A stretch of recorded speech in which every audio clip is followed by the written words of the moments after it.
Hai, Assalamualaikum warahmatullahi wabarakatuh dan salam sejahtera kepada semua pelajar yang dikasihi sekalian. Okey, bersama saya iaitu Cikgu Khairi dalam kelas Ekonomi tingkatan 4. Okey, kita masih lagi pembelajaran secara maya. Okey, so pada minggu yang pertama pada bulan 6 ini cikgu akan masuk bab yang baru iaitu di bawah tajuk Ekonomi tingkatan 4. Okey, di bawah tajuk Okey, iaitu di bawah tajuk keseimbangan pasaran. Okey, so pembelajaran maya yang pertama macam biasa cikgu akan bagi satu video ringkas berkaitan dengan topik pembelajaran pada hari tersebut dan sebarang persoalan ataupun pertanyaan kamu boleh tanya dalam grup WhatsApp yang telah disediakan. Dan jangan lupa like page MMTC untuk sebarang maklumat. Okey pelajar, cikgu harap kamu bersedia dengan modul masing-masing. Okey, jom.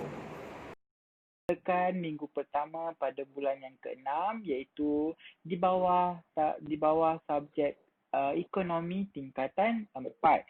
Okey, so pada minggu yang pertama pada bulan Jun ini kita akan masuk tajuk baru iaitu tajuk keseimbangan pasaran.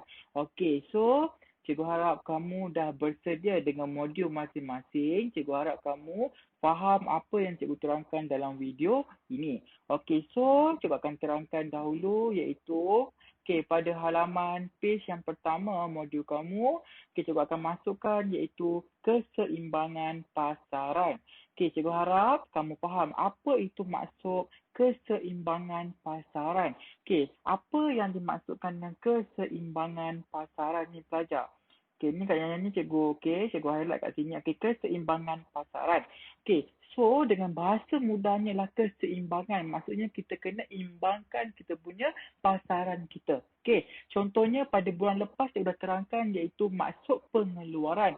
Macam mana kita punya pengeluaran produk kita. Kita kira daripada kos tetap, kos berubah berapa kan untuk dapatkan berapa keuntungan satu produk kita. Untuk kita keluarkan kita punya produk kita lah. So pada bulan ini cikgu akan terangkan macam mana kita nak pasarkan kita punya produk kita. Keseimbangan kita. Produk kita nak pasarkan ni mesti imbang lah. Dia kena keseimbangan dia. So cikgu akan terangkan secara detail hari ini. Cikgu harap kamu faham. Iaitu kamu tengok modul kamu kat sini ialah pasaran merupakan keadaan apabila penjual. Dia mesti ada. Cikgu akan gunakan kat sini. So dia kata so kat sini dia kata dia kena ada. So pasaran merupakan keadaan apabila penjual dan pembeli berinteraksi. Dia kena ada penjual dan juga pembeli, barulah berlaku pasaran. Kalau kamu nak pasar, kamu kena ada orang yang nak beli barang kamu. Barulah kamu boleh pasar produk kamu. Berinteraksi sama ada secara langsung atau tidak langsung pada suatu tempat untuk menjalankan urus niaga pada suatu tingkat harga tertentu dalam tempoh masa tertentu. Ini yang kita panggilkan iaitu pasaran. Ini merujuk kepada pasaran lah. Pasaran. Kat sini cikgu highlight kat sini. Berinteraksi di antara satu sama lain. So cikgu akan cikgu akan gunakan pensel untuk yang ni. Dah. So merupakan keseimbangan. Kita tengok yang kedua. So pasaran cikgu dah terangkan dia mesti ada penjual dan juga pembeli. Cikgu faham yang tu konsep dia. Kita pergi yang kedua. So yang kedua pula ialah keseimbangan pasaran. So apa dimaksudkan dengan keseimbangan pula? So kat sini cikgu akan gunakan keseimbangan pasaran. Keseimbangan pasaran dia merujuk kepada keadaan apabila kuantiti diminta sama dengan kuantiti ditawar. So ingat kat situ. Dia mesti sama. Kuantiti diminta sama dengan kuantiti yang ditawarkan.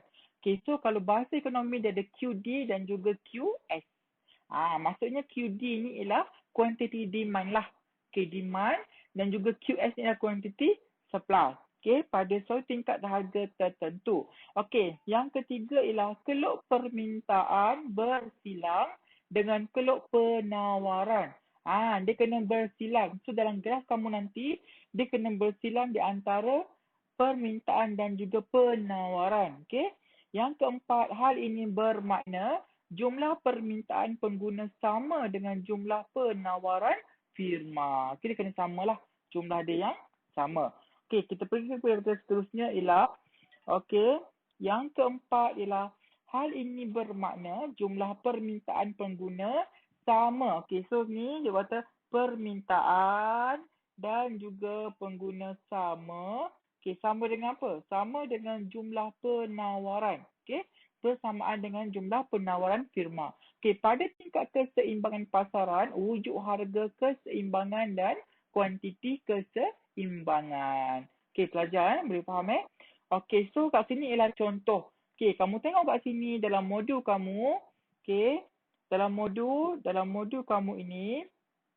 Okey, jadual keseimbangan pasaran dapat dijelaskan melalui jadual di bawah ini.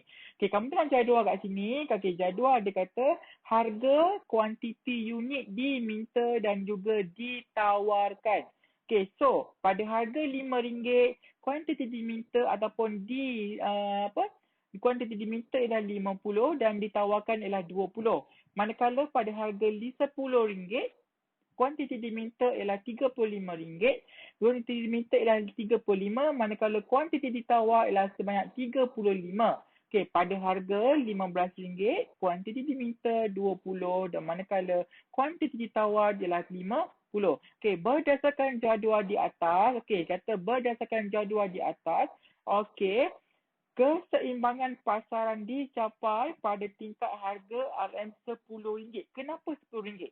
Dia kata keseimbangan pasaran ni dicapai pada harga RM10. Kenapa? Okey. Sebab apa? Sebab kamu tengoklah kat sini. Kuantiti diminta, cikgu dah terangkan tadi kan kat sini. Okey, kamu tengok kat sini nota kamu, dia kata ni, keseimbangan pasaran dia merujuk kepada keadaan apabila kuantiti diminta sama dengan kuantiti ditawar. So maksudnya kat sini nanti dalam graf dia akan bertembunglah graf tu. Okey, graf permintaan dan penawaran dia akan bersilang. So kat situ akan wujudnya keseimbangan pasaran. Okey, boleh saja. Okey, so dalam tabel ni dia terangkan bahawa dia kata, okey, berdasarkan jadual di atas, keseimbangan pasaran dicapai pada tingkat harga RM10.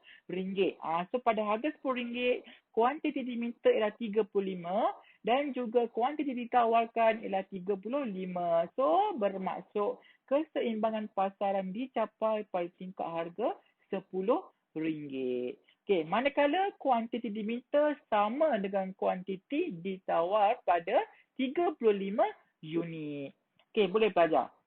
Okey, so cikgu harap kamu faham untuk modul kamu pada halaman yang pada halaman yang kedua ni. Itu je maksud ialah keseimbangan pasaran. Ingat, keseimbangan pasaran mesti ada kuantiti diminta dan juga kuantiti yang ditawarkan mesti sama. Okey, boleh. So, kamu tengok kat tepi tu kan, ada dia punya soalan cikgu nak nanti kamu jawab soalan kat tepi ni. Okay, soalan nombor 1, soalan nombor 2, nombor 3 ni. Okay, nombor 3 ni dia guna nanti. Okay, apabila kamu dah jawab nanti, kita boleh bincang dalam grup WhatsApp. Okay, okay, kita pergi teruskan kepada page yang ke-3. Okay, so pada page yang ketiga modul kamu, kita akan masuk iaitu di bawah tajuk keseimbangan pasaran lagi. Okay, so kat sini dia tunjuk graf. Okay, ni graf yang saya nak tunjukkan kepada kamu. Iaitu keseimbangan pasaran dapat juga dijelaskan melalui rajah di bawah ini.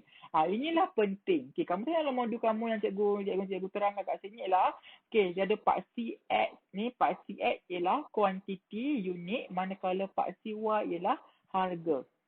So berdasarkan tabel tadi, kan, pada harga RM5, harga RM10 dan juga harga RM15.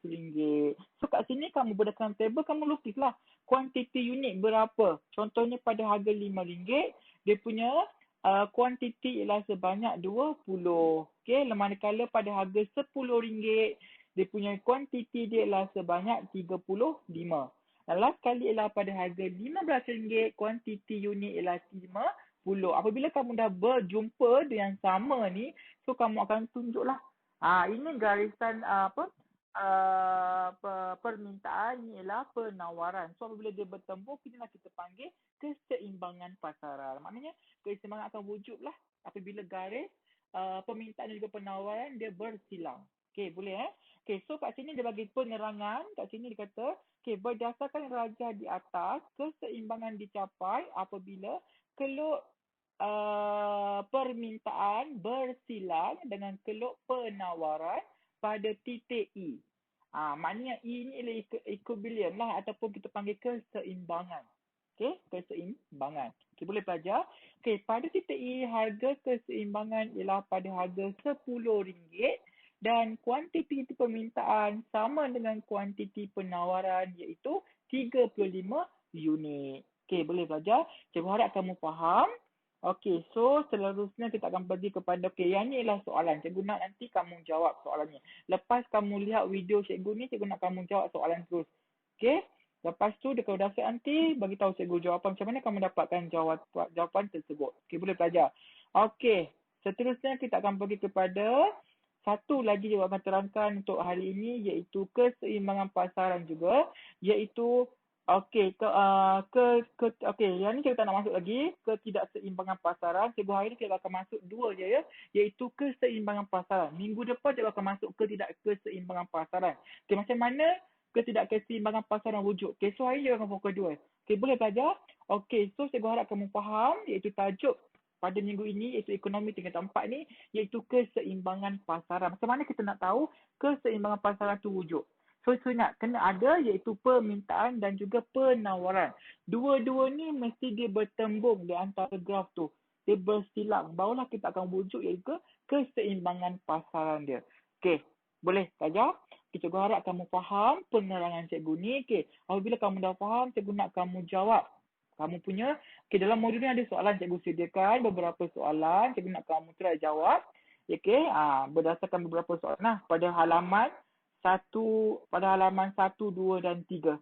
Okay, so hari ni cikgu akan sentuh pada halaman 1, 2 dan 3 sahaja. Okay, and then pada minggu depan cikgu akan masuk ke ketidakseimbangan pasaran pula.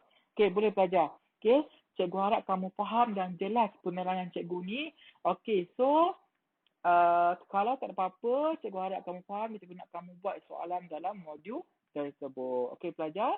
Okay, so kita akan stop dulu video kat sini, okey. So kita jumpa lagi pada minggu hadapan. Okey pelajar. Bye.